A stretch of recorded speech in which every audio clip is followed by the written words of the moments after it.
प्रभु का धन्यवाद हो कि एक बार फिर से हम प्रभु के चरणों में हैं और आज फिर हम उसकी आराधना और उसकी स्तुति करने के लिए एकत्र हुए हैं।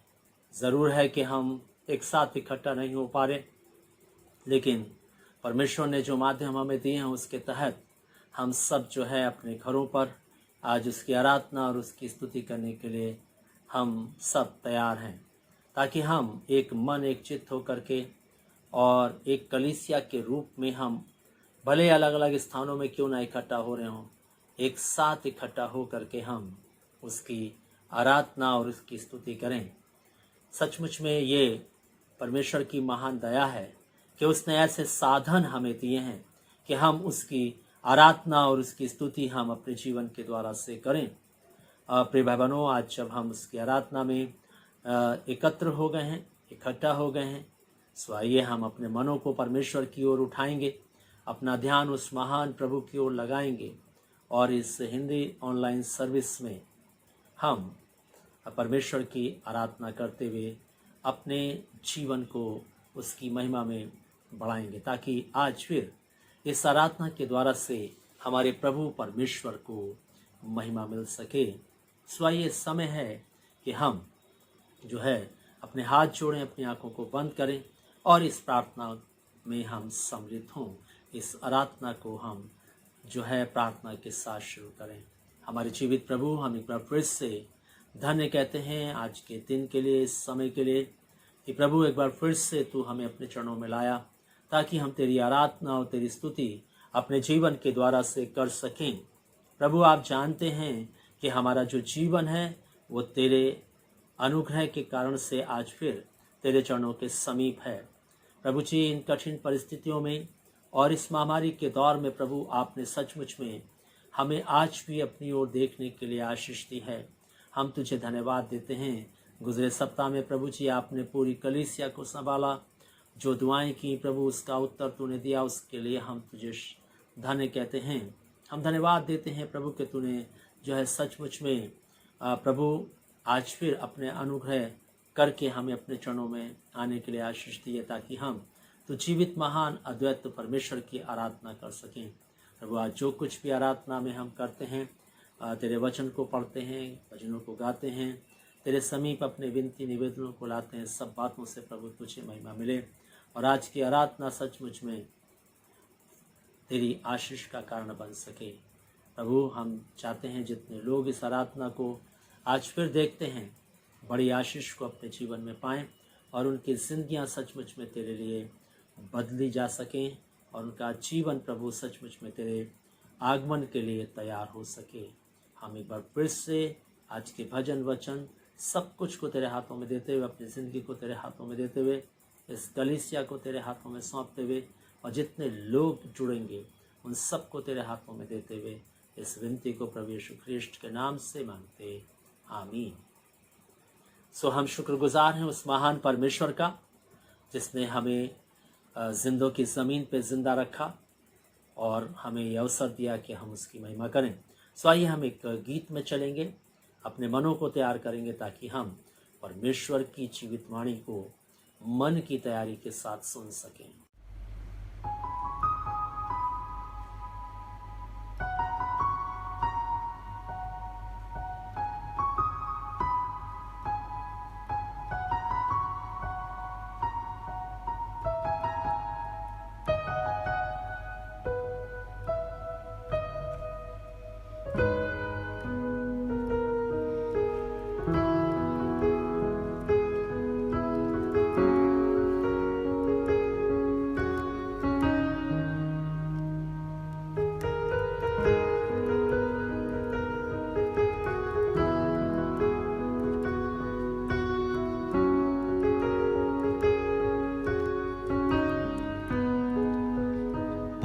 के बीच में तू कहता है थम जा, तू मेरी ताकत है, तू ही मेरा ईमान।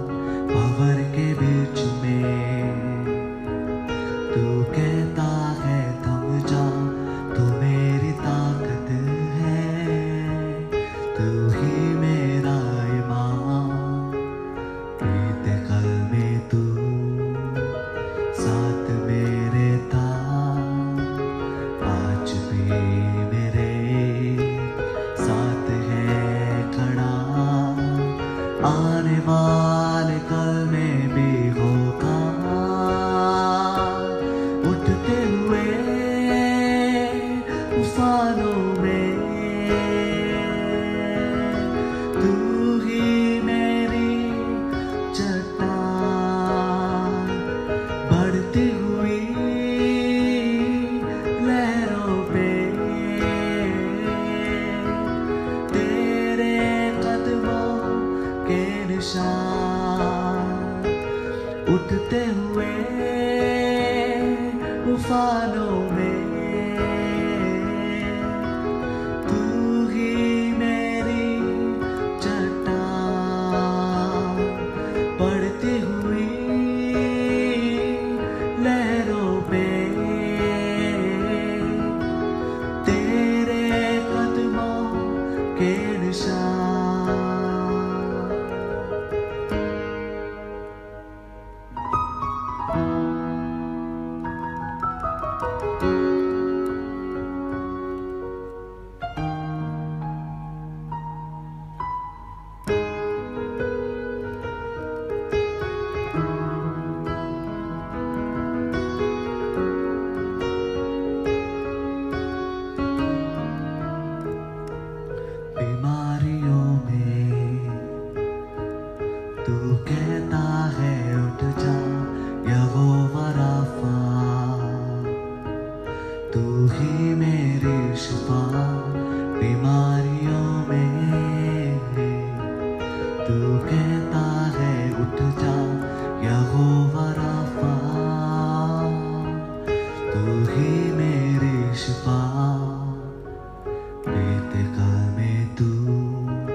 उठते हुए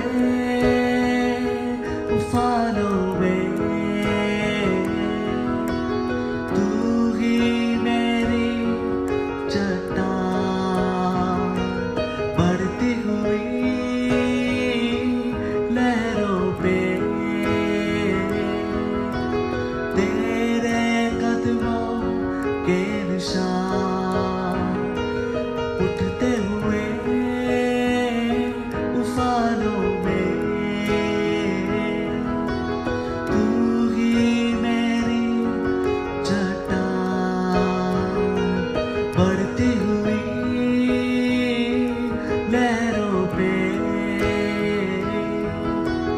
तेरे कदमों के निशान।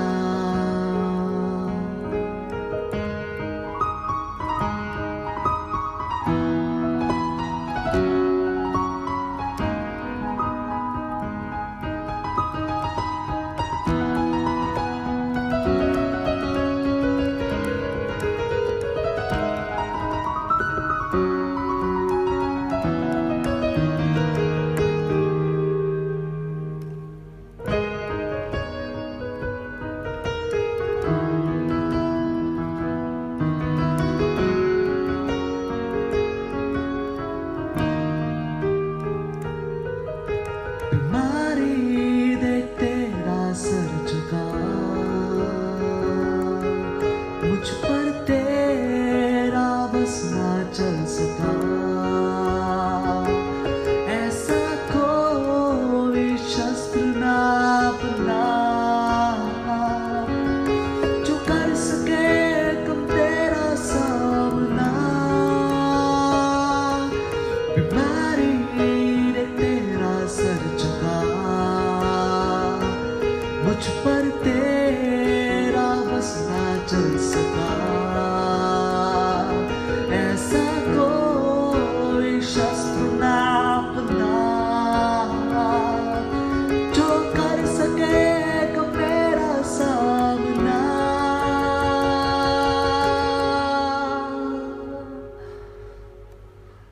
उठते हुए उफानों में ना ना तू ही मेरी चट्टान, बढ़ती हुई लहरों पे ओ तेरे कदमों के निशान, उठते हुए उफानों में तू ही मेरी चट्टान, बढ़ती हुई ना ना लहरों पे तेरे कदमों के निशान।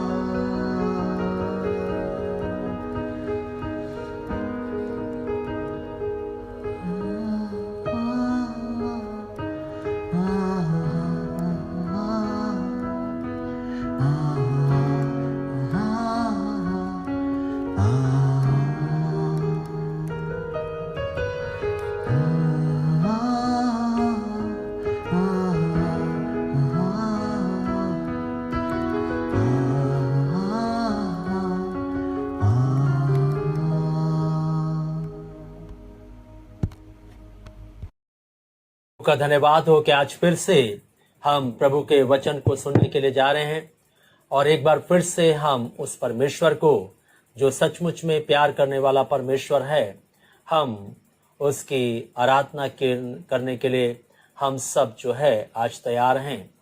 इससे पहले कि हम आज परमेश्वर के वचनों की ओर ध्यान करें, मैं आपका ध्यान इस बात की ओर केंद्रित करना चाहता हूं कि आज इस जगत के अंदर जिसमें हम जीवन को जी रहे हैं, प्रिय भाई बहनों, पिछले 1.5 महीने से जो है हम बहुत ज़्यादा इस पृथ्वी के ऊपर हाहाकार को देख रहे हैं।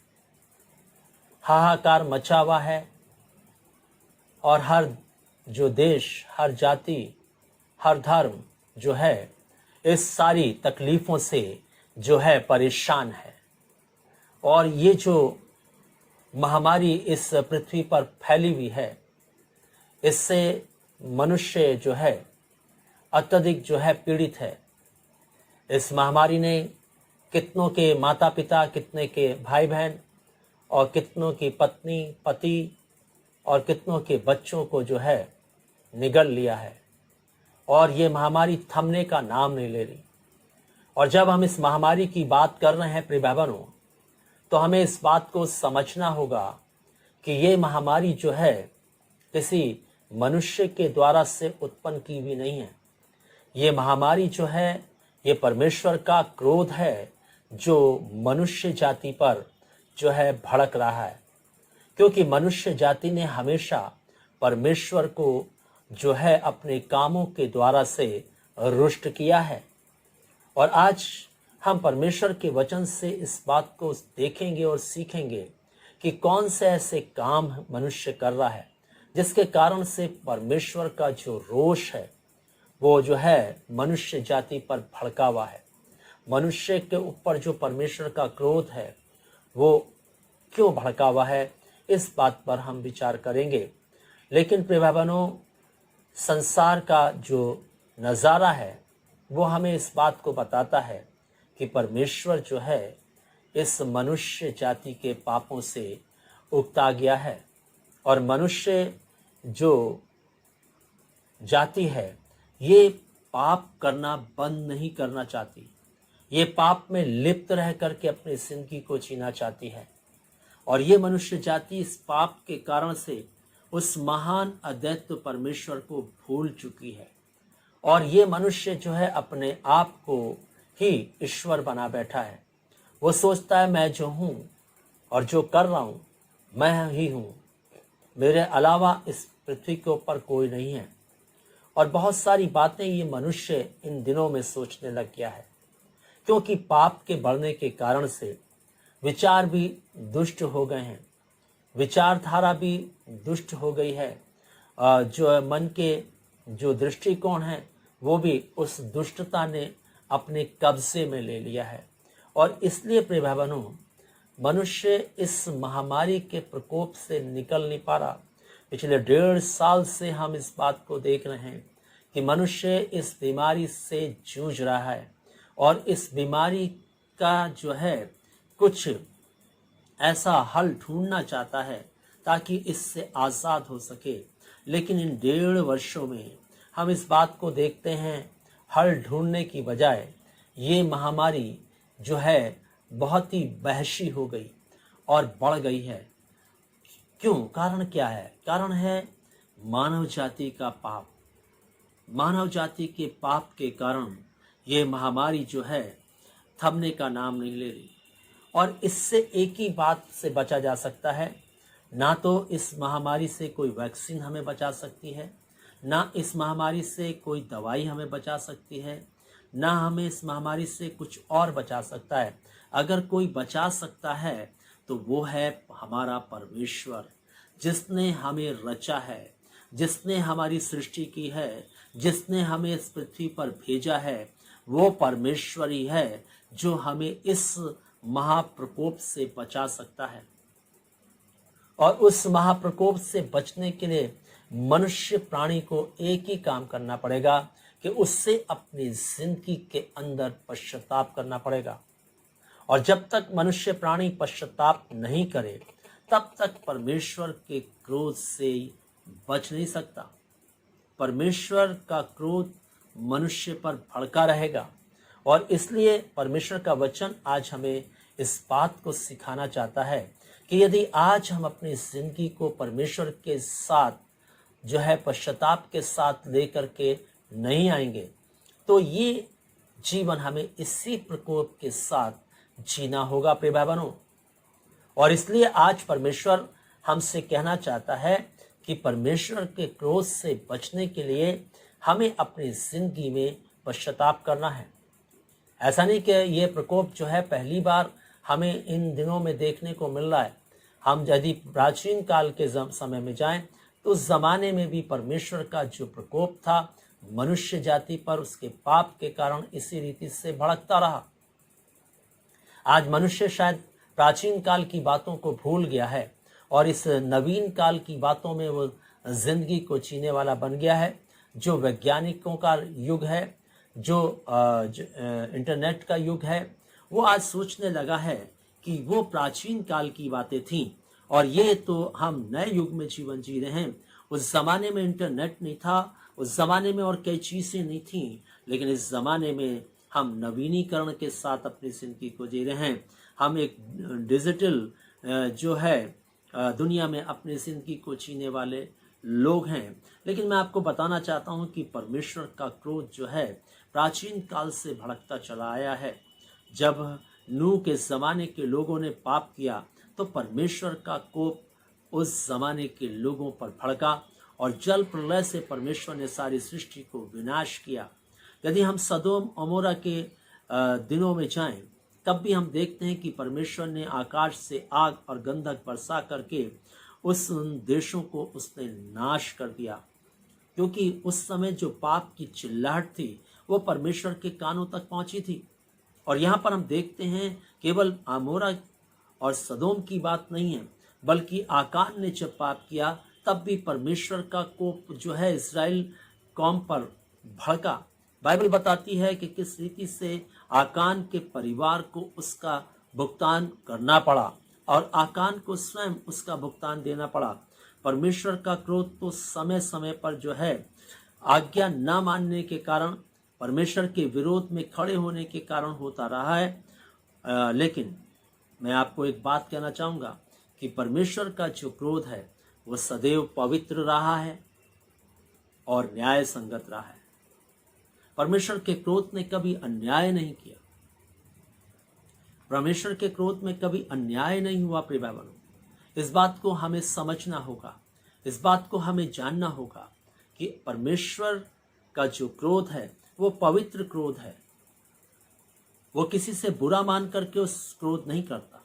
वो क्रोध जो करता है तो केवल इस बात के कारण कि मनुष्य जो है उसकी आज्ञा का पालन नहीं कर रहा, अनाज्ञाकारिता में अपनी जिंदगी को जी रहा है। और इसलिए परमेश्वर का क्रोध समय समय पर मनुष्य जाति पर भड़कता रहा। और मैं आपको बताना चाहता हूँ, ये जो है मनुष्य जाति पर परमेश्वर की एक प्रतिक्रिया रही है कि परमेश्वर मनुष्य को जो है हर पल बचाना चाहता है, हर पल उस पाप के दंड से छुड़ाना चाहता है, हर पल उस दंड को ना मिले मनुष्य को, उससे हमें बचाना चाहता है। और इसलिए वो अपनी प्रतिक्रिया इस क्रोध, पवित्र क्रोध के माध्यम से वो हमारी जिंदगी में करता है। और परमेश्वर का जो क्रोध है वो सचमुच में दो महत्वपूर्ण आज्ञा हैं जो निर्गमन की किताब और उसके 20 अध्याय में पाई जाएंगी। यदि आप 3 पद से पढ़ेंगे तो मिलेंगी दोनों ये पहली 2 आज्ञाएं। और ये 2 आज्ञाएं जो 10 आज्ञाएं परमेश्वर ने मूसा को दी थी इस्राएल कौम को मानने के लिए, उसमें पहली प्रथम 2 आज्ञा हैं जिनके कारण से परमेश्वर का क्रोध इस पृथ्वी पर बहुतायता के साथ भड़का है।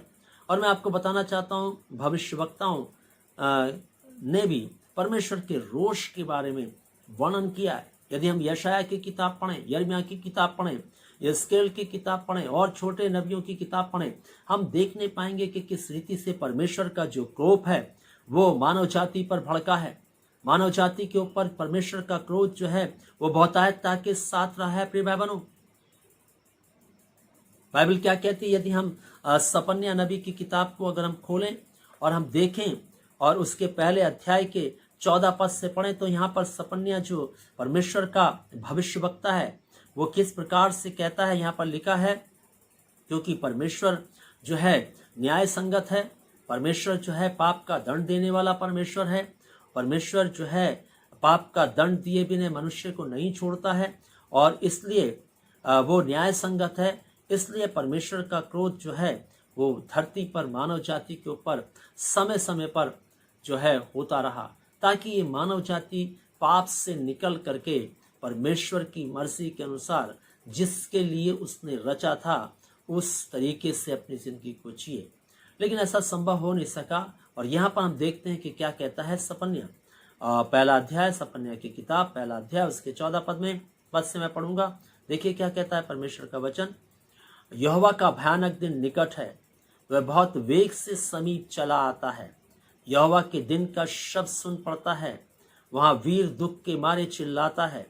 वह रोष का दिन होगा, वह संकट और सकेती का दिन होगा, वह उजाड़ और विनाश का दिन होगा, वह अंधेर और घोर अंधकार का दिन होगा, वह बादल और काली घटा का दिन होगा, वह गढ़ वाले नगरों और ऊंचे गुम्मटों के विरुद्ध नरसिंगा फूंकने और ललकारने का दिन होगा। मैं मनुष्य को संकट में डालूंगा, वे अंधों के समान चलेंगे, क्योंकि उन्होंने यहोवा के विरुद्ध पाप किया है। उनका लहू धूलि के समान और उनका मांस विष्ठा के समान फेंक दिया जाएगा।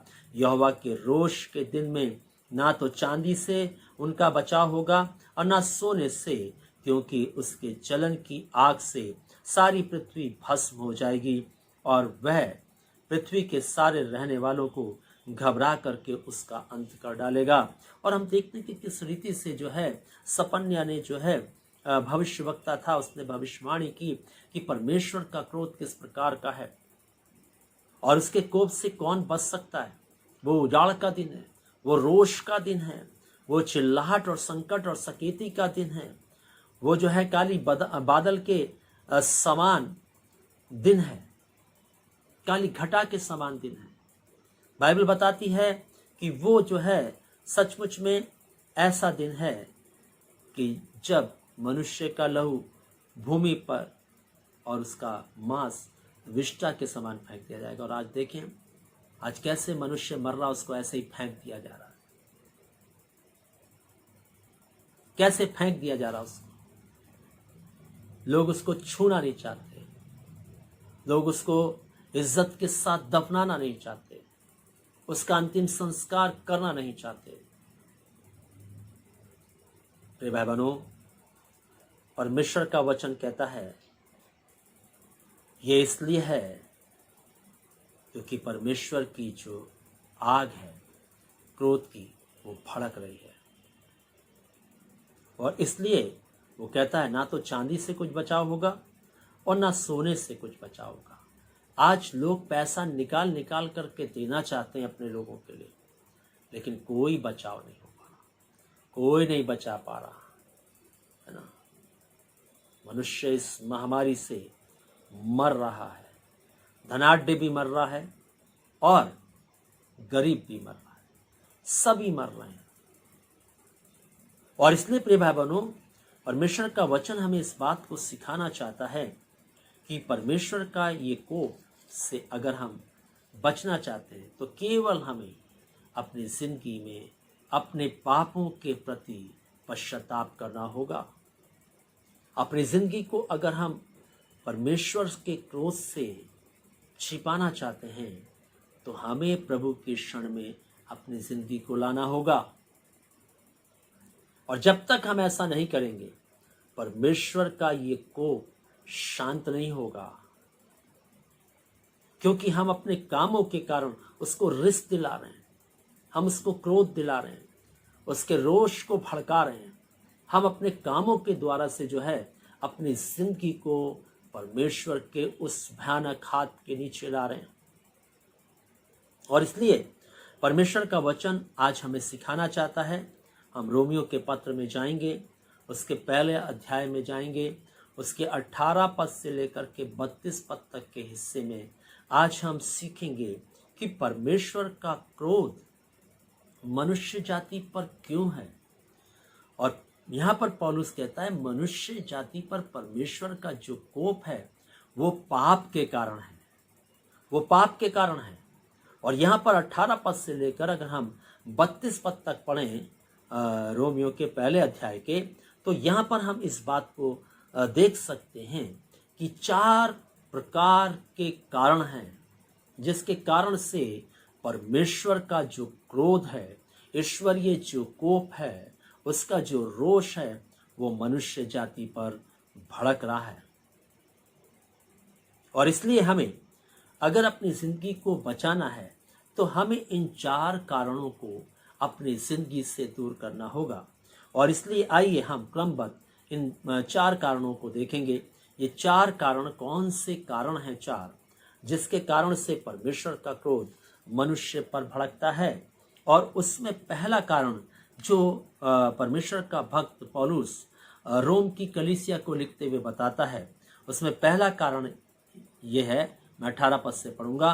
परमेश्वर का क्रोध तो उन लोगों की सब अभक्ति और अधर्म पर स्वर्ग से प्रकट होता है जो सत्य को अधर्म से दबाए रखते हैं। और 18वें पद में यहां पर स्पष्ट किया गया है कि परमेश्वर का क्रोध मनुष्य पर क्यों है, क्योंकि मनुष्य अभक्ति के साथ और अधर्म के साथ अपनी जिंदगी को जी रहा है। अभक्ति के साथ और अधर्म के साथ अपनी जिंदगी को जी रहा है प्रिय भाई बहनों।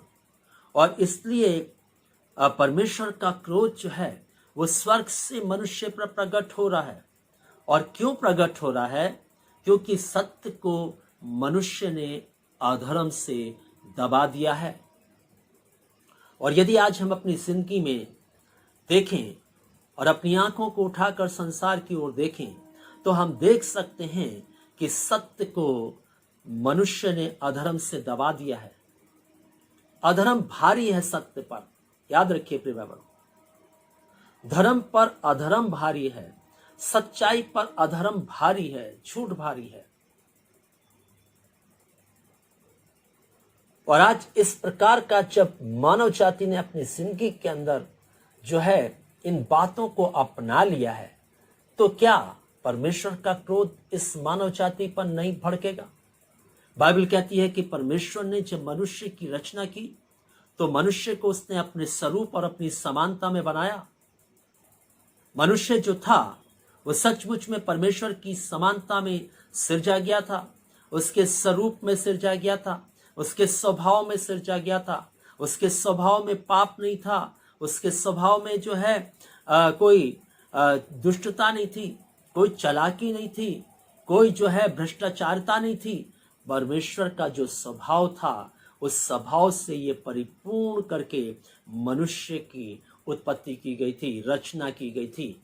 लेकिन मनुष्य जो है अनाज्ञाकारिता के कारण से मनुष्य की जिंदगी जो है इस जो है अधर्म में पड़ गई, अधर्म में चली गई। परमेश्वर की अनाज्ञाकारिता के कारण से, परमेश्वर की आज्ञा का उल्लंघन करने के कारण से, अगर आज हमारे आदि माता पिता जिनसे सृष्टि शुरू हुई, अगर उन्होंने अधर्म के काम नहीं किए होते, पाप नहीं किया होता, तो शायद हमारी जिंदगी आज जो है खुशहाल होती। क्योंकि उनका जो स्वभाव है वो हमारी जिंदगी के अंदर आया और वही स्वभाव हमारे बच्चों की जिंदगी में आया। और इसी रीति से ये सारा स्वभाव पूरी सृष्टि की मानव जाति में आ गया। क्योंकि ये वो स्वभाव था जो परमेश्वर के विरोध में खड़ा होने वाला स्वभाव था। ये वो स्वभाव था जो परमेश्वर की महिमा को मिटाने वाला स्वभाव था। ये वो स्वभाव था जिसमें अधर्म छोड़ और धर्म की कोई बात नहीं थी। और इसलिए परमेश्वर का वचन आज हमें बताता है कि इसलिए परमेश्वर का क्रोध स्वर्ग से पृथ्वी पर प्रकट है, मनुष्य पर प्रकट हो रहा है, क्योंकि उसने सत्य को अधर्म से दबा रखा है। अब क्या सत्य है जिसको अधर्म से दबा रखा है? थोड़ा सा हम आगे बढ़ेंगे इस रोमियो के पत्र में तो हम देख नहीं पाएंगे 19वें पद में। इसलिए सत्य क्या है ना, इसको उसने प्रकट किया। सत्य तो केवल परमेश्वर है, उसको छोड़ और कुछ भी सत्य नहीं। केवल परमेश्वर सत्य है, उसके अलावा सत्य है ही नहीं। और इसलिए परमेश्वर का वचन क्या कहता है कि 19वें पद में, इसलिए कि परमेश्वर के विषय का ज्ञान उनके मनों में प्रकट है और परमेश्वर ने उन पर प्रकट किया है। और यहां पर कहता है कि उस सत्य का ज्ञान मनुष्य के मन में प्रकट है। आज हर एक मनुष्य प्राणी इस बात को जानता है कि एक ही परमेश्वर है जिसने सारे ब्रह्मांड को बनाया है। एक ही परमेश्वर है जिसने सारे कायनात की रचना की है। लेकिन उसके बावजूद भी ये मनुष्य उस परमेश्वर की ओर अपने ध्यान को लगाना नहीं चाहता। ये मनुष्य अपने उस परमेश्वर की ओर अपने मन को नहीं लगाना चाहता। ये मनुष्य जो है उस सच्चाई को अपनी जिंदगी में ग्रहण करना नहीं चाहता। ये अपनी जिंदगी को अधर्म के द्वारा से सत्य को दबा करके छीनना चाहता है। क्या आज ऐसा मनुष्य जाति नहीं कर रही है? क्या ऐसा मनुष्य नहीं कर रहा है? बाइबल हमें बताती है कि परमेश्वर का ज्ञान किसके पास नहीं है। यदि किसी भी मनुष्य से ये पूछो कि कितने ईश्वर हैं, तो हर एक मनुष्य प्राणी, क्योंकि उसके मन में ये बात प्रकट है, वो यही कहेगा एक ही ईश्वर है, एक ही परमेश्वर है जिसने सारे संसार की रचना की है। हमारे जितने भी महान भक्त हुए हैं, उन सब ने इसी बात को कहा, क्योंकि ये ज्ञान जो है केवल उन महान भक्तों के अंदर नहीं, बल्कि ये हर एक मनुष्य के मन में प्रकट है प्रिय भाई बहनों। लेकिन उसके बावजूद भी हम सत्य को अधर्म से दबाए रखते हैं। और कैसे प्रकट है? क्योंकि परमेश्वर ने उन पर प्रकट किया है। परमेश्वर ने प्रकट किया ये बात, इसलिए हमारे मन में प्रकट है। परमेश्वर कितने हैं, कौन है, क्या है, सब मन के अंदर है, प्रकट किया उसने। लेकिन उसके बावजूद भी हम उस सत्य को अधर्म से दबाए हैं, तो क्या परमेश्वर का क्रोध नहीं भड़केगा? जब हम परमेश्वर की जगह किसी और को दे देंगे, तो क्या परमेश्वर इस बात को सहन कर पाएगा? क्योंकि वो हमारा सृजनहार है, वो हमारा रचयिता है, वो हमारा स्वामी है। और क्या कहता है 20वें पद में? उसके अनदेखे गुण, उसकी सनातन सामर्थ और परमेश्वरत्व जगत की सृष्टि के समय से उसके कामों के द्वारा से क्या है? देखने में आते हैं। और सचमुच में उसके अनदेखे गुण, परमेश्वर के अनदेखे गुण देखे नहीं किसी ने, लेकिन उसके जो अनदेखे गुण हैं वो हमारे मन में प्रकट हैं प्रिय भाई बहनों। और उसकी सनातन सामर्थ वो भी हमारे मन में प्रकट है। हम उसकी सनातन सामर्थ को भी जानते हैं कि वो ईश्वर क्या कर सकता और क्या नहीं कर सकता, और कितना सामर्थ्य और कितना सामर्थ्य नहीं है। सब बातों को हम जानते हैं प्रिय भाई बहनों। साथ साथ हम ये भी जानते हैं, क्योंकि ये जगत की सृष्टि से के समय से उसके काम सारे देखने में आते हैं कि कैसे उसने इस संसार की रचना की, कैसे उसने समुद्र बनाया, कैसे उसने पहाड़ बनाए, कैसे उसने आकाश बनाया, कैसे उसने पृथ्वी बनाई, कैसे उस पर उसने पेड़ फूल पौधे सब कुछ को बनाया, कैसे उसने जानवरों की रचना की, कैसे उसने पक्षियों की रचना की, कैसे उसने आकाश में सूर्य और चंद्रमा और तारागणों को बनाया। ये सब जो उसके काम है, ये हमें देखने से पता चलता है कि कोई है ऐसी महान शक्ति जिसने इस संसार की रचना की, और वो ईश्वर, वही महान शक्ति, उसके सारी बातें जो है हमारे देखने में आती हैं। और उस परमेश्वरत्व को हम अपनी जिंदगी में अपनाना नहीं चाहते, क्योंकि यही परमेश्वरत्व है, यही ईश्वरत्व है जिसने इस सारे कायनात की रचना की।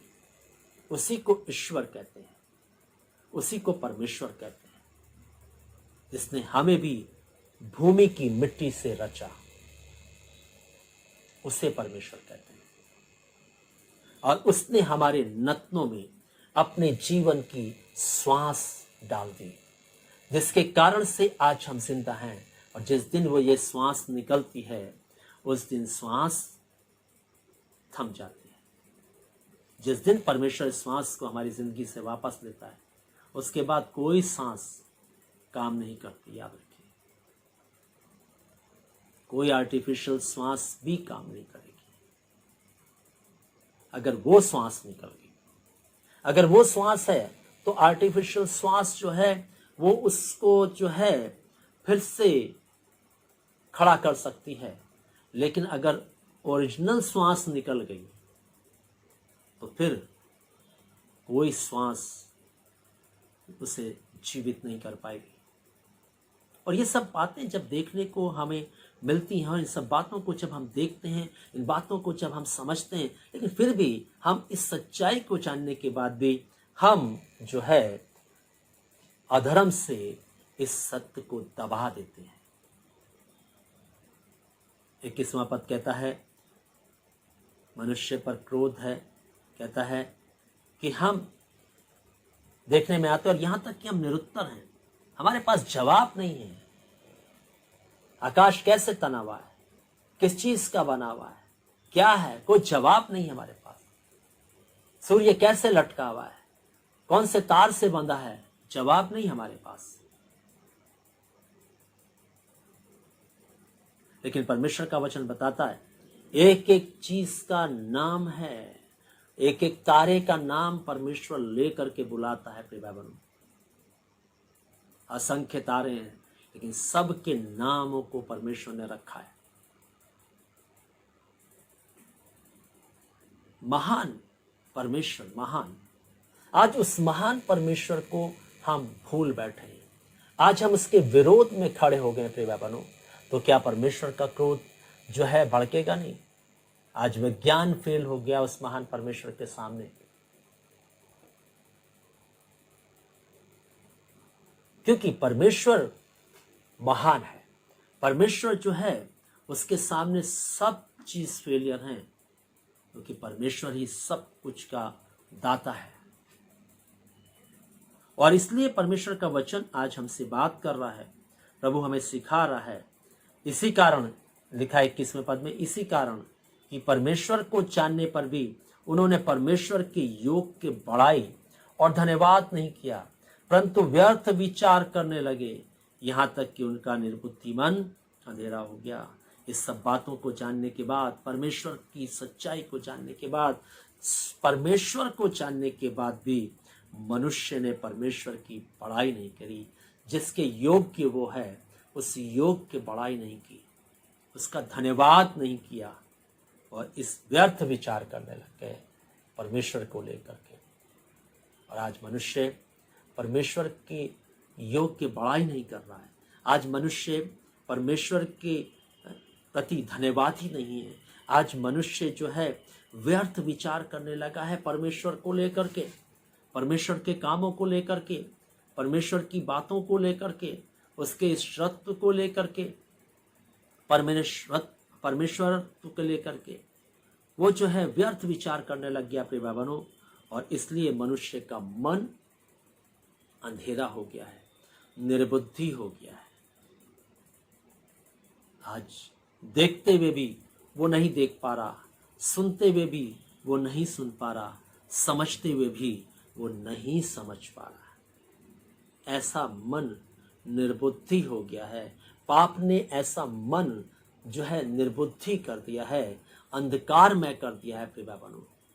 इसलिए प्रभु आज हमें सिखाना चाहता है, परमेश्वर के क्रोध का जो कारण है वो पहला कारण यही है कि परमेश्वर को जानने पर भी उसके योग की हमने बड़ाई नहीं की, उसको धन्यवाद नहीं दिया। सब कुछ हमारे मनों में प्रकट है, सब बातों को हम जानते हैं, कोई बात हम झुठला नहीं सकते, लेकिन फिर भी हमने उस सच्चाई को अधर्म के कारण, पाप के कारण दबा दिया। उस सच्चाई को उभरने नहीं देते, उस सच्चाई में अपने आप को लाकर खड़ा करना नहीं चाहते, अपनी जिंदगी को उसी पाप में जीना चाहते हैं, उसी पाप के साथ जीना चाहते हैं। क्योंकि सत्य में आ जाएंगे तो हमारी बुराई प्रकट हो जाएगी। इसलिए अधर्म में जियो, सत्य को दबा कर जियो, सत्य ताकि खड़ा होकर के हमारे विरुद्ध बोल लेना पाए। इसलिए हम पाप में जीना चाहते हैं, क्योंकि पाप जो है हमारे विरोध में नहीं बोलेगा, सत्य हमारे विरोध में बोलेगा। इसलिए हम सच्चाई में अपनी जिंदगी को लाकर खड़ा करना चाहते हो, और इसीलिए परमेश्वर का क्रोध है आज, इसीलिए क्रोध है। और इस क्रोध से बचने के लिए प्रिय भाइयों, हमें सच्चाई को अधर्म से दबाना बंद करना होगा। जो सत्य है वो सत्य है, जो झूठ है वो झूठ है। बस ये हमें करना होगा। यहाँ मित्रों, हम जो है दूसरे कारण को देखते हैं। जो दूसरा कारण है वो हमने अभी पढ़ा और हमने सुना भी। और यहाँ पर हम देखते हैं कि किस रीति से पौलुस जो है परमेश्वर के क्रोध के कारण के बारे में चर्चा करता है। और यहाँ पर वो कहता है कि अविनाशी परमेश्वर की महिमा को इस मनुष्य जाति ने नाशमान मनुष्य, पक्षियों और चौपाइयों और रेंगने वाले जंतुओं की मूरत की समानता में बदल डाला। और आगे कहता है, क्योंकि उन्होंने परमेश्वर की सच्चाई को बदलकर झूठ बना डाला और सृष्टि की उपासना और सेवा की, ना कि उस सृजनहार की जो सदा धन्य है। अब यहाँ पर हम देखते हैं कि पौलुस जो है परमेश्वर के गुस्से का कारण, क्रोध का कारण, कोप का कारण जो है यहाँ पर बताता है कि किस रीति से परमेश्वर की सच्चाई को इस मनुष्य प्राणी ने जो है झूठ बना डाला है। और परमेश्वर की उस महिमा को मनुष्य के रूप में, जानवरों के रूप में, सृष्टि के रूप में उसकी महिमा को दे दिया है। और ये जो बात है ये परमेश्वर को पसंद नहीं। परमेश्वर इन सब बातों से घृणा करता है।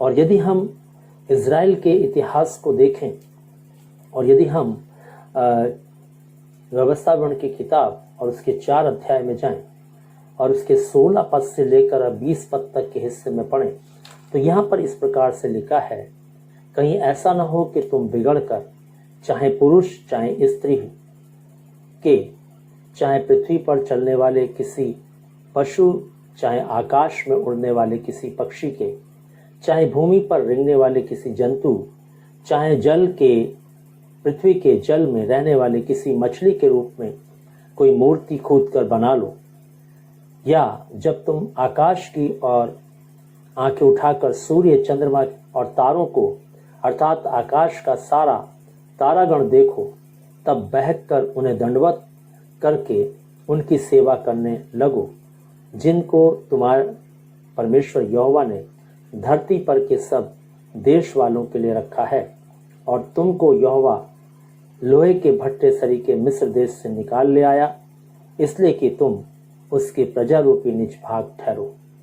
अब यहाँ पर हम देखते हैं कि परमेश्वर का जो वचन है वो हमारे सामने इस प्रकार से आता है कि परमेश्वर जो है यहाँ पर चेतावनी दे रहा है इज़राइल कौम को और बता रहा है कि किस रीति से जो है कहीं ऐसा ना हो कि तुम बहक करके किसी पुरुष, किसी स्त्री या रेंगने वाले जंतु, चलने वाले पशु या आकाश में उड़ने वाले पक्षी, चाहे जल के अंदर रहने वाली मछली के रूप में कोई मूर्ति खोद कर बना लो। और तुम आकाश के तारागणों की ओर जब आंखें उठाकर देखो, सूर्य की ओर आंखें उठा के देखो, चंद्रमा की ओर आंखें उठा के देखो, तो तुम सोचने लगो कि ये परमेश्वर यहोवा ने बनाया और उसकी तुम सेवा करने लगो। तो परमेश्वर का वचन कहता है परमेश्वर जो है इस बात से खुश नहीं होगा। ये चेतावनी के रूप में ये बात इज़राइल कौम को कही। लेकिन हम देखते हैं कि ज्यों-ज्यों सृष्टि पृथ्वी पर बढ़ती चली गई, मनुष्य जो है वो परमेश्वर को भूलता चला गया। मनुष्य ने अपने ही तरीके से, अपने ही समानता में, अपने ही इच्छा के अनुसार जो है अपने ही ईश्वरों को उसने जो है निर्माण कर लिया और सृष्टि के उपासक होकर के अपना जीवन जो है बिताने लगा। और इसलिए परमेश्वर का जो क्रोध है वो सचमुच में परमेश्वर की महिमा ना करने के कारण से भड़का है। प्रिय भाइयों, जिस मनुष्य को उसने अपने स्वरूप और अपनी समानता में बनाया ताकि ये मनुष्य जो है सचमुच में परमेश्वर की आराधना करेगा, लेकिन ये मनुष्य परमेश्वर की आराधना करने की बजाय ये सृष्टि का उपासक होकर के रह गया आज के समय में और सृष्टि की उपासना करता है। यदि हम अपने मसीह समाज में भी जाएं, हम अपने मसीह जीवन में भी देखें तो हम इस बात को देखने पाएंगे कि हम लोग भी जो है सृष्टि के ही उपासक हो गए। प्रिय भाई बहनों, हम सृष्टि की ही उपासना करने वाले बन गए हैं। आज परमेश्वर का वचन कहता है, यदि 2 तीमुथियुस उसके 4 अध्याय के 3 पद में हम पढ़े तो वहां पर लिखा, हमने जो है कान की खुजली मिटाने के लिए उपदेशकों को बटोर लिया है। आज हमें परमेश्वर से कोई लेना देना नहीं, हमें परमेश्वर से कोई मतलब नहीं। हमने सिर्फ अपनी कान की खुजली मिटाने के लिए हम जो है उपदेशों को सुनते हैं। बस हम परमेश्वर की महिमा के लिए, उसके अनुसार जिंदगी को जीने के लिए नहीं। मैं आपको बताना चाहता हूँ प्रिय भाई बहनों, हम सृष्टि के उपासक हम कैसे बन गए। मैं उदाहरण देना चाहता हूँ, यदि चर्च का पासवान अपनी कलीसिया को छोड़कर कहीं बाहर चला जाए तो बहुत सारे लोग जो है परमेश्वर की आराधना लेने नहीं जाते हैं। वे सोचते हैं पादी साहब तो नहीं है, चर्च जाके क्या करेंगे। और इस विचारधारा के साथ वे अपने जीवन को जो है निरंतर जो है कलीसिया में रहकर अपने जीवन को बढ़ाते चले जाते हैं। प्रिय भाई बहनों, परमेश्वर का वचन हमें इस बात के बारे में पूछना चाहता है, क्या हम चर्च मनुष्य के लिए जाते हैं? क्या हम चर्च एक पासवान के लिए जाते हैं, या हम परमेश्वर के लिए जाते हैं, उसकी महिमा करने के लिए जाते हैं, उसकी आराधना करने के लिए जाते हैं? हम अपनी जिंदगी में एक बार सोच के देखें, कितने लोग तो चर्च केवल प्रभु भोज लेने के लिए जाते हैं। प्रिय भाई बहनों, उन्हें कोई परमेश्वर से मतलब नहीं, कोई परमेश्वर की महिमा से मतलब नहीं। उन्हें किससे मतलब है? केवल प्रभु भोज से। प्रभु भोज आएगा, वे जाकर के चर्च में बैठ जाएंगे, प्रभु भोज लेंगे और तुरंत चर्च से बाहर निकल जाएंगे। फिर अगला महीना जब आएगा, जब फिर पाकशा होगी, फिर हम जाएंगे। हम केवल प्रभु भोज के लिए चर्च में जाते हैं। बहुत सारे लोग केवल पासवान को दिखाने के लिए चर्च जाते हैं। तो क्या हम सृष्टि के उपासक नहीं हैं? क्या हमारा जीवन सचमुच में सृष्टि का उपासक बनकर नहीं रह गया? बहुत सारे लोग जो है जब अपनी भेंटों को देते हैं, उपवास रखते हैं, तो मनुष्य को दिखाने के लिए ये सारे कार्य करते हैं। जबकि प्रभु यीशु मसीह ने मत्ती रचित सुसमाचार के 6 अध्याय के पहले पद में कहा, यदि तू दान करे तो तेरा दाहिना हाथ न जानने पाए, है ना। लेकिन आज के युग में जब हम दान भी देते हैं तो उसकी भी हम बिगुल बजाते हैं, उसके बारे में भी हम बोलते हैं, बताते हैं। हमारा गुप्त दान नहीं होता प्रिय भाई बहनों। और इसलिए परमेश्वर का वचन आज हमें बताना चाहता है, सिखाना चाहता है कि हमें जो है अपने जीवन को परमेश्वर के लिए जीना है, परमेश्वर की महिमा के लिए जीना है। और आज जो हमने उसकी महिमा को झूठ बना डाला है, आज जो हमने उसकी सच्चाई को झूठ बना डाला है, आज जो हमने सत्य को अधर्म से दबा करके रख दिया है, इसी कारण से परमेश्वर का जो क्रोध है वो मनुष्य के जीवन पर भड़का है। मैं आपको बताना चाहता हूँ प्रिय भाई बहनों, आज कितने लोगों ने हमारे मसीह जीवनों में, कितने लोगों ने जो है मूर्ति खोद कर बना लिया, क्योंकि वो रीति रिवाजों के अनुसार अपनी जिंदगी को जीते हैं। रीति रिवाज एक मूर्ति के रूप में उन्होंने अपनी जिंदगी के अंदर रखे हैं। प्रिय भाई बहनों, मानवीय नियमों को उन्होंने अपनी जिंदगी में एक मूर्ति के रूप में रखा है और उसी के अनुसार वे जीना पसंद करते हैं। अगर कोई नई बात उनको परमेश्वर के वचन की सच्चाई को बताया जाए तो वो उस बात को अपनाने के लिए तैयार नहीं है। प्रिय भाई बहनों, परमेश्वर के वचन की शिक्षा को अपने जीवन में लेने के लिए तैयार नहीं है। प्रिय भाई बहनों, आज के दिन में परमेश्वर हमसे बात कर रहा है, प्रभु हमसे कह रहा है, प्रभु हमें सिखा रहा है कि आज हम परमेश्वर की विधि के साथ, परमेश्वर के नियम के अनुसार, परमेश्वर की आज्ञा के अनुसार हम अपनी जिंदगी को इस पृथ्वी पर जीना नहीं चाहते। हम जो है आज्ञाओं को तोड़ते हुए अपनी जिंदगी को इस पृथ्वी पर बिताना चाहते हैं और इसीलिए हम सृष्टि की उपासना करना चाहते हैं। हम ईश्वर की आराधना स्तुति करना नहीं चाहते, क्योंकि अगर हम ईश्वर की आराधना स्तुति करेंगे तो हमें ईश्वर की बात को मानना होगा, हमें परमेश्वर की आज्ञा का पालन करना होगा, हमें परमेश्वर की विधियों को मानना होगा, हमें परमेश्वर के वचन का पालन करना होगा, उसके अनुसार अपनी जिंदगी को जीना होगा। इसलिए हमने भी अपने जीवन में जो है परमेश्वर की सच्चाई को बदल करके झूठ बना डाला है। मेरे भाई बहनों, आज हम देखते हैं अपने ही समाज के अंदर कितने भक्तों को वो ईश्वर से कहीं ज्यादा मानते हैं। कब परमेश्वर ने कहा कि भक्त ईश्वर है? भक्त को ईश्वर के रूप में हमने उनको दर्जा दे दिया। आज परमेश्वर हमारे लिए उतना मायने नहीं रखता जितना भक्त मायने रखता। प्रिय बहनों,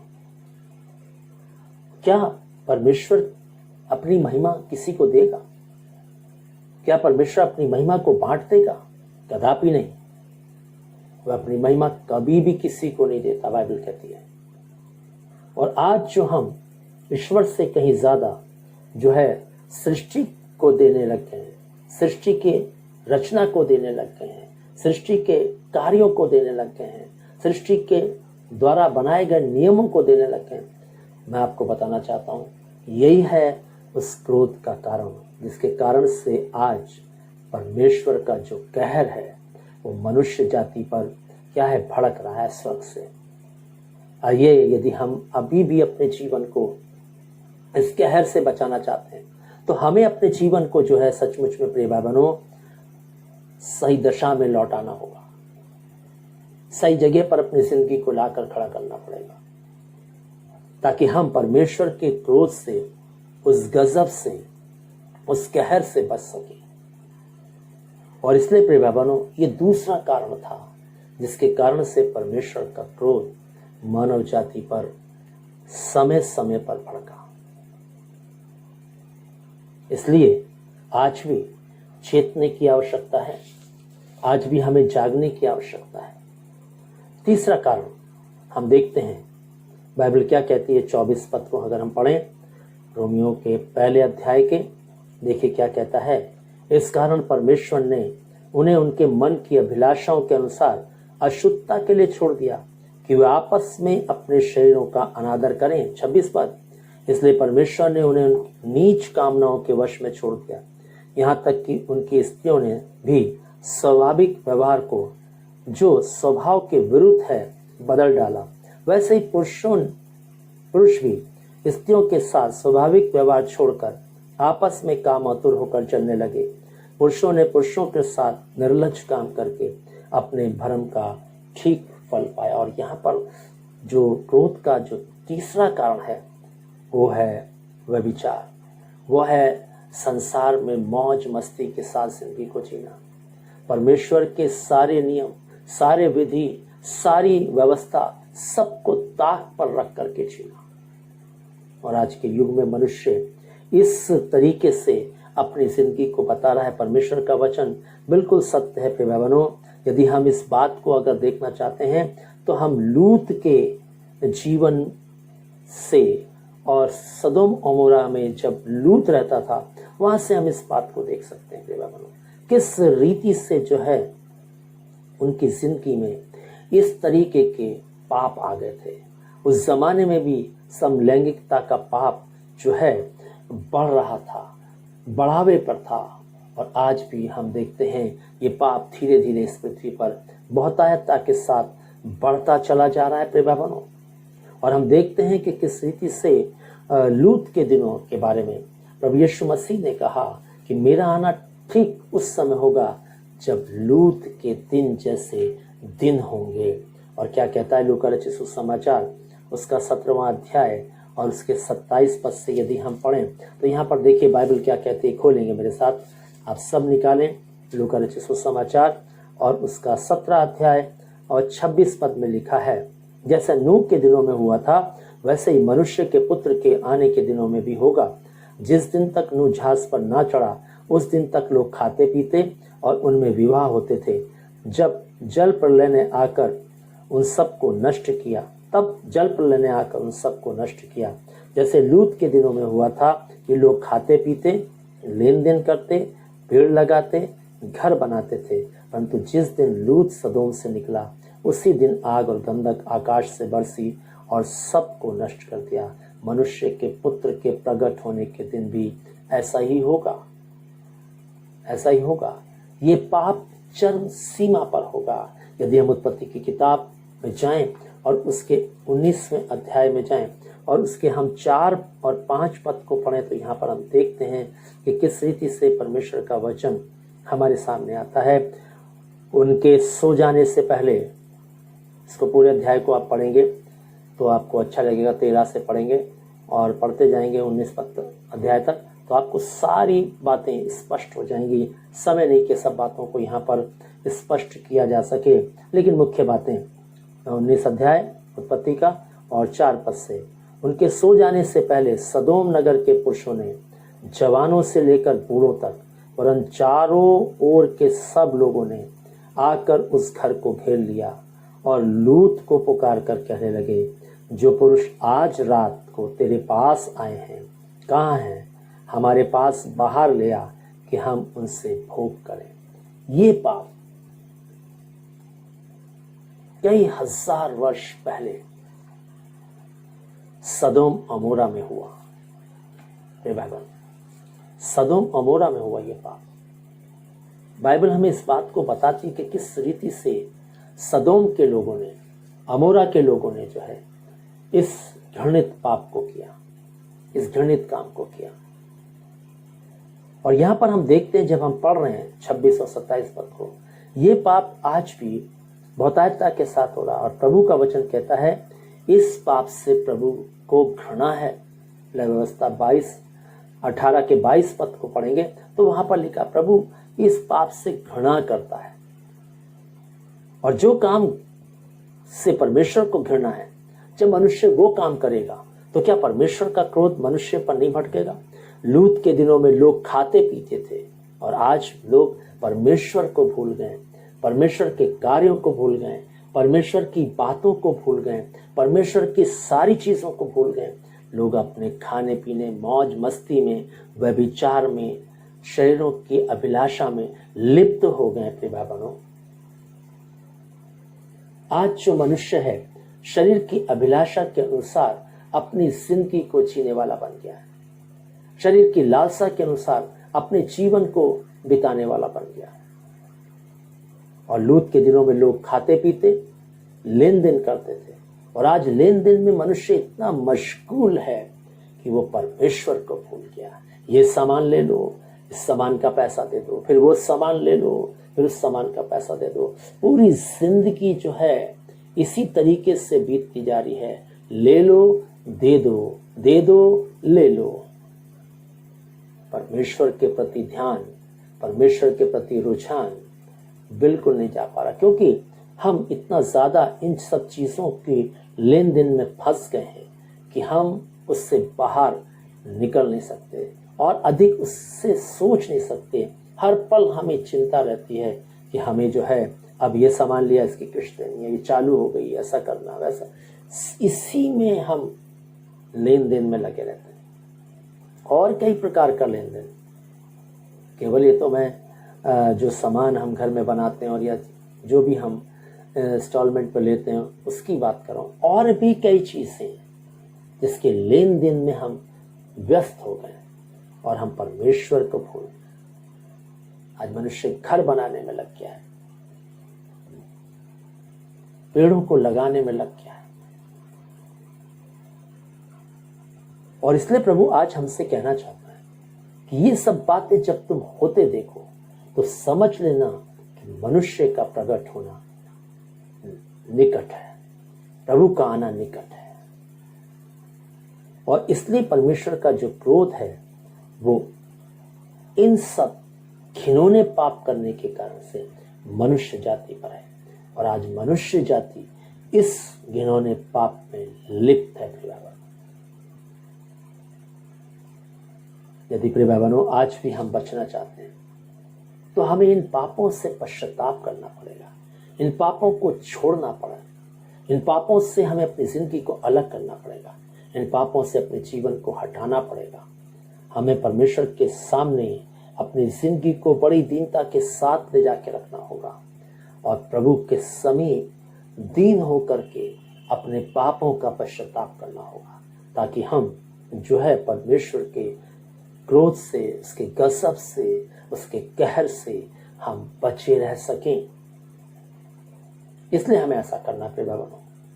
और बाइबल हमें बताती है प्रिय भाई बहनों चौथे कारण के बारे में। जब हम रोमियो के पहले अध्याय के 28 पद से पढ़ते हैं और उसके 31 पद तक, तो यहाँ पर हम देखते हैं कि किस रीति से आज मनुष्य इन पापों में लिप्त हो गया है, इन कामों में लिप्त हो गया है, आज इन कामों से भर गया है, इन पापों से भर गया है मनुष्य का जीवन। और क्या पाप है, देखिए क्या कहते हैं, कौन से काम है। यहाँ पर लिखा है जब उन्होंने परमेश्वर को पहचानना ना चाहा तो परमेश्वर ने भी उन्हें उनके निकम्मे मन पर छोड़ दिया। और यहाँ पर परमेश्वर इतना रुष्ट हो गया है कि अब परमेश्वर मनुष्य को कुछ सिखाना और समझाना नहीं चाहता। परमेश्वर इतना उकता गया है कि अब जो है मनुष्य से कोई वार्तालाप करना नहीं चाहता। लेकिन मैं फिर भी कहना चाहता हूं प्रिय बहनों कि एक दरवाजा अभी भी खुला है, एक दरवाजा अभी भी बंद नहीं हुआ है, और वो है प्रभु यीशु मसीह के अनुग्रह का दरवाजा।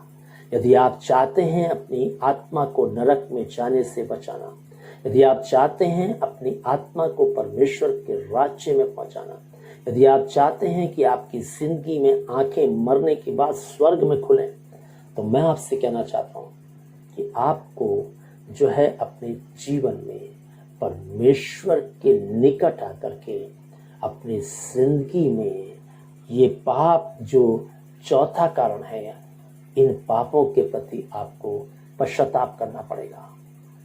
तब आप कहीं जो छोड़ दिए गए हैं उसके समीप आ सकते हैं। और मैं आपको बताना चाहता हूं, यदि परमेश्वर ने छोड़ दिया तो फिर कौन है जो उससे मेल मिलाप कराएगा। आज से 2000 साल पहले तो प्रभु यीशु मसीह ने आकर के इस मानव जाति का मेल मिलाप करा दिया, लेकिन अब कौन कराएगा अगर परमेश्वर छोड़ देगा। इसलिए प्रिय भाई बहनों, अभी भी समय है, जो अनुग्रह का दरवाजा खुला है, आइए उस दरवाजे में प्रवेश करिए और प्रभु से कहिए, प्रभु मैंने जो गलती की है, मैंने जो परमेश्वर की बात को नहीं माना, मैंने जो उसको नहीं पहचाना, मैंने जो उसके बलिदान को नहीं पहचाना, मैंने जो उसके कार्य को अपने जीवन में नहीं पहचाना, उसने जो मुझे बुलाया और अपने चरणों में स्थान दिया, उसको जो मैंने नहीं पहचाना, प्रभु मैं क्षमा चाहता हूँ। और मैं चाहता हूँ कि मैं अब खुदा के साथ, परमेश्वर के साथ अपनी जिंदगी को जीऊं। और इसलिए हमें जो है इस काम को करना, नहीं तो प्रभु छोड़ देगा, फिर हम बदल नहीं सकते। ये अनुचित काम हमारी जिंदगी से होते रहेंगे, इसमें घटी नहीं होगी, इसमें बढ़ोतरी होती चली जाएगी प्रिय बहनों। और कौन से काम यहाँ पर लिखा है, इसलिए वे सब प्रकार के अधर्म, दुष्टता, लोभ और बैरभाव से भर गए, डाह, हत्या, झगड़े, छल, ईर्ष्या से भरपूर हो गए। मतलब सबसे भर रहे हैं, कम नहीं हो रहा कुछ भी। क्योंकि जब प्रभु छोड़ देगा तो ये सब बातें भरपूरी के साथ हमारी जिंदगी के अंदर आ जाएंगी। जो आज कुछ कम है वो पूर्ण आ जाएंगी। इसलिए प्रिय भाई बहनों, हम अपनी जिंदगी की ओर ध्यान करें। और लिखा है, चुगलखोर, बदनाम करने वाले, परमेश्वर से घृणा करने वाले, दूसरों का अनादर करने वाले, अभिमानी, डींग मार, बुरी बुरी बातें बनाने वाले, माता पिता की आज्ञा ना मानने वाले, निर्बुद्धि, विश्वासघाती, माया रहित और निर्दयी हो गए। सचमुच में आज मनुष्य इन सब बातों से भर गया है। आज मनुष्य निर्दयी हो गया। लोग मर रहे हैं लेकिन फिर भी ऑक्सीजन ब्लैक कर रहे हैं। लोग मर रहे हैं, दवाइयों को अधिक पैसे से बेच रहे हैं। लोग मर रहे हैं लेकिन हम उन पर कोई ध्यान नहीं दे रहे। माया रहित, क्षमा रहित, दया रहित हो गया मनुष्य। क्यों? क्योंकि परमेश्वर ने छोड़ दिया। इसलिए अगर परमेश्वर ने नहीं छोड़ा होता तो आज मानवता होती जीवन के अंदर। आज हम किसी को इस तरीके से मरते हुए नहीं देख सकते थे। उसके लिए जो कुछ हम कर सकते थे वो हम करते थे भाई बहनों।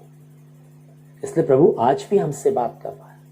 ये कारण था जिसके कारण से जो है परमेश्वर का क्रोध मनुष्य पर भड़क रहा है क्योंकि मनुष्य जो है वो इन पापों से भर गया है, भर गया है प्रिय भाई। अब अच्छी बात जीवन में नहीं जा सकती, भरा पड़ा है। जब भरा ही पड़ा है तो उसमें और कुछ कहां जाएगा। अगर कुछ डालेंगे तो बाहर आ जाएगा। और इसलिए 32 पद क्या कहता है, इसी अध्याय का 32 पद, वे तो परमेश्वर की यह विधि जानते हैं कि ऐसे ऐसे काम करने वाले मृत्यु के दंड के योग्य हैं, तो अभी न केवल आप ही ऐसे काम करते हैं वरन करने वालों से भी प्रसन्न होते हैं। मालूम है कि परमेश्वर दंड देगा, लेकिन उसके बावजूद भी खुद भी ऐसे काम करते हैं, और जो काम ऐसे करते हैं ऐसे काम करने वालों से क्या होते हैं, प्रसन्न होते हैं। इसलिए प्रिय भाई बहनों, आज भी समय है, आज भी अवसर है कि हम इन पापों को करना बंद करें, अपनी जिंदगी को परिवर्तित करें, एक नई सृष्टि बनाएं। अपनी जिंदगी में, अगर हमारी जिंदगी में ये झगड़े, छल, ईर्ष्या, हत्या की बातें और ढा, बैरभाव, लोभ, दुष्टता, अधर्म, अभिमानता, ढींगमार, बुरी बुरी बात बनाने वाले, परमेश्वर से घृणा करने वाले अगर हम हैं, दूसरों का अनादर करने वाले अगर हम हैं, विश्वासघाती हैं, निर्बुद्धि हैं, माया रहित हैं, तो प्रभु का वचन कहता है अभी भी समय है, एक दरवाजा अभी खुला है।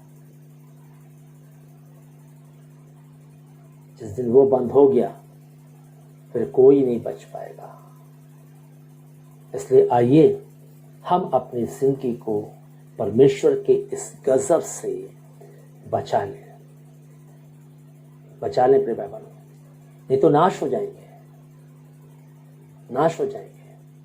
आप देख रहे हैं कि अभी कोरोना का कहर चल रहा है, उधर तूफान आ गया है। क्या आप ये सब बातें देख करके ऐसा आपके समझ में नहीं आ रहा कि प्रभु का आना बहुत निकट है? क्योंकि उसने कहा है कि जब मेरा आना होगा तो ये सब पीड़ाएं होंगी, ये सब महामारियां होंगी, ये सब अकाल होंगे, भूडोल होंगे। ये सब बातें देख करके अभी भी हमें जाग जाने की आवश्यकता है, होश में आ जाने की आवश्यकता। प्रिय भाई बहनों, यदि छोड़ दिए गए तो क्या होगा? प्रिय भाई बहनों, थोड़ी सी भक्ति कर लेने से हम परमेश्वर के राज्य में नहीं चले जाएंगे। परमेश्वर के राज्य में जाने के लिए हमें संपूर्ण अपनी जिंदगी को प्रभु के साथ रखना होगा। हमें संपूर्ण जीवन को परमेश्वर के मर्जी के अनुसार तैयार करना होगा। हमने अपनी जिंदगी को परमेश्वर की मर्जी के अनुसार तैयार नहीं किया। प्रिय भाई बहनों, हम जरूर परमेश्वर की आराधना कर रहे हैं, प्रभु यीशु मसीह की स्तुति कर रहे हैं, प्रशंसा कर रहे हैं, सब कुछ है, लेकिन फिर भी हमने अपने जीवन को उस तरीके से, जिस तरीके से परमेश्वर चाहता है, जिस तरीके से परमेश्वर की मर्जी है, जिस तरीके से परमेश्वर की इच्छा है, आज तक हमारी जिंदगी उस तरीके से तैयार नहीं। क्योंकि प्रभु हमारे चाल चलन का न्याय करेगा, हमारे धर्म के कामों का न्याय नहीं करेगा। हमारे पूरे चाल चलन का, हमने दान दिया, उसके बारे में फिर हम देखकर हमने क्या सोचा,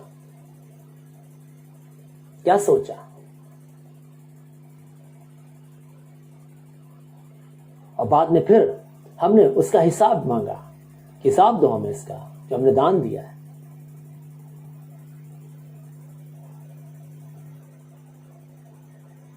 पूरे चाल चलन का दान नहीं बचा पाएगा। जो हमने दान देने के बाद सोचा है उसका न्याय होगा।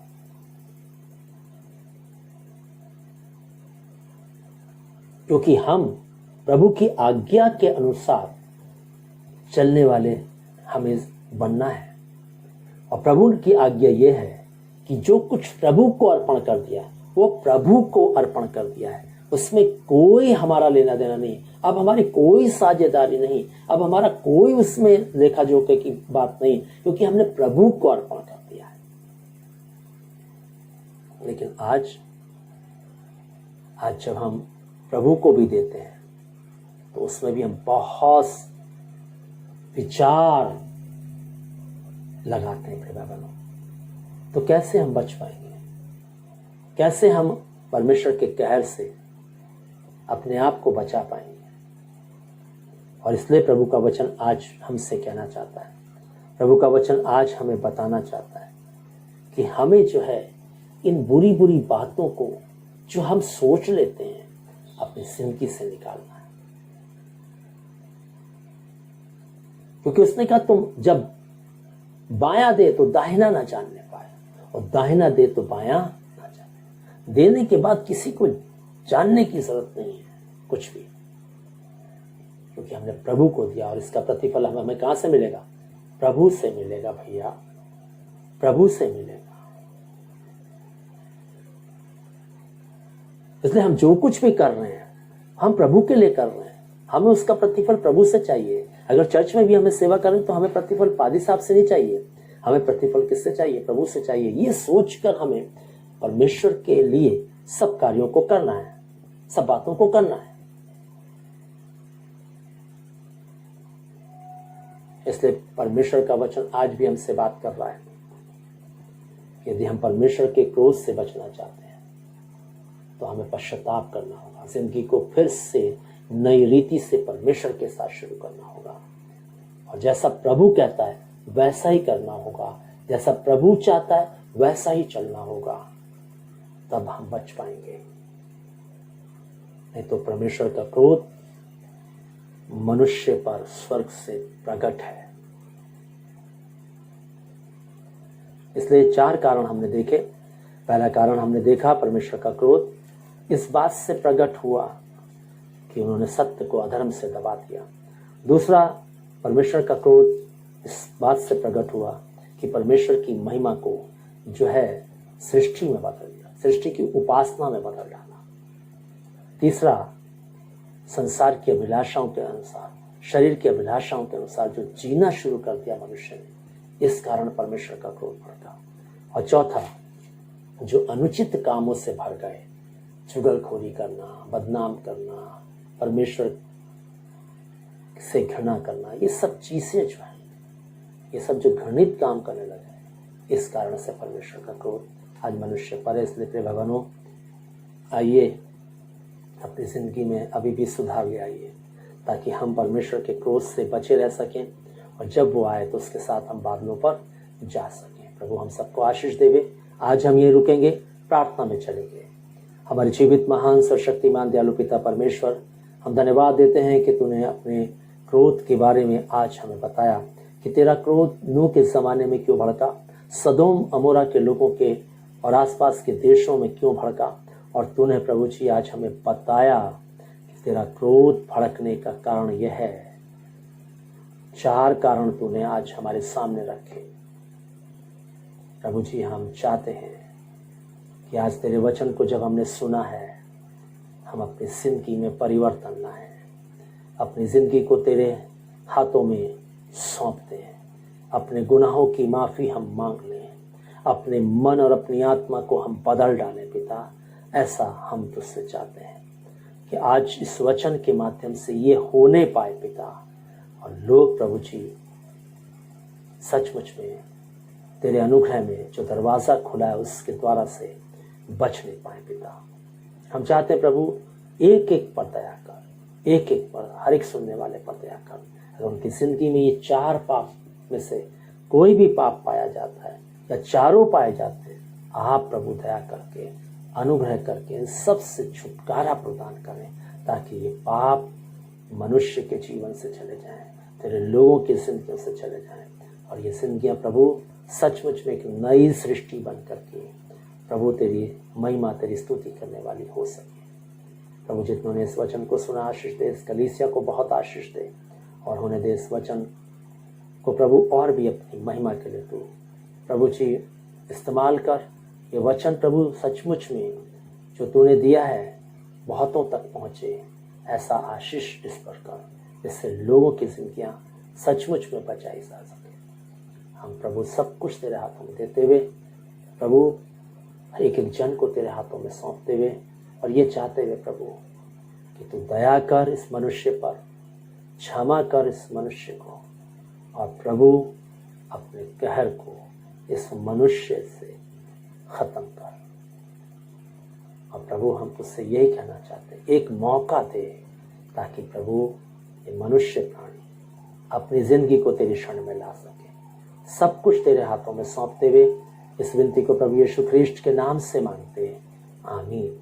अब हमारे परमेश्वर पिता का प्रेम, प्रभु यीशु मसीह का अनुग्रह और पवित्र आत्मा की सहभागिता हम सब विश्वास करने वालों के साथ, जहाँ के समस्त विश्वासियों के साथ, इस झुंड के साथ, इस कलीसिया के साथ, और जितने लोग और इस आराधना में जुड़े हैं, उन सब के साथ जब तक प्रभु यीशु मसीह दोबारा नहीं आते, ये आशीषें युगानुयुग एक सी बनी रहें, आमीन।